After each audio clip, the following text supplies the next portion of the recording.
香港戒毒會提供免費自願嘅戒毒治療康復服務，幫助唔少生命中充滿不可能嘅弱勢人士揾到可能，重建自信，並且回歸社會。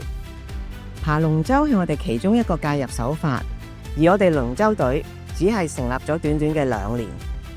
我哋透過龍舟隊嘅訓練同埋參加公開比賽，希望藉此加速佢哋嘅成長，改變社會人士對吸毒者嘅睇法。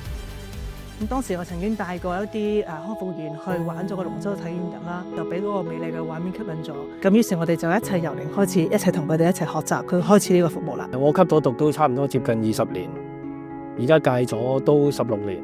咁我自己都經歷好多次先至成功戒毒。其實大家睇到嗰條短片呢，就唔係一條宣傳片嚟嘅，係真係一個真實嘅記錄，記錄住佢哋平時嘅操練嚇，好刻苦，好艱巨。我哋經常都會有好多碰撞啦、摩擦啦、拗撬啦。冇不良嗜好嘅人嚟講咧，都係一件唔容易嘅事，因為其實佢要求嗰個體能、嗰個強度咧係高嘅。而家何況我哋仲要去參加競技。原來透過呢個過程之間咧，佢哋都互相學習磨合啦，大家一條龍一條心，好有目標嘅團隊。佢哋好感受到我哋去為佢付出嘅時候咧，其實慢慢都對我哋開始有份信任。咁啊，靠住呢份感染力咧，去推動佢哋慢慢去改變。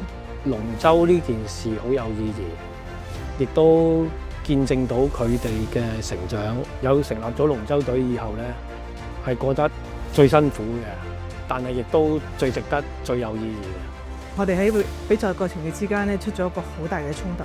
咁當時佢哋起晒情緒，有大部分嘅人甚至乎話把拍。我好感動第一樣嘢就係話，最後佢哋原班人馬企晒喺碼頭等我，準備開始個比賽。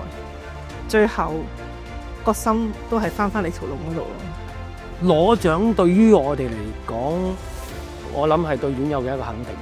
自我審視之後，佢覺得乜嘢係應該去做，乜嘢唔應該去做。我覺得我哋成條龍好似喺度起飛。然後最後佢哋真係有一場比賽。我自己本身都係喺石鼓洲嗰度康復成長嘅，依家可以幫翻人，用生命去影響生命，我覺得好有意義。咁喺嚟緊嘅日子裏邊呢，我要訂立一個新嘅目標，再重新去出發努力。香港戒毒會會繼續以無限嘅希望同埋勇氣，說好社福故事，一齊將不可能變成可能。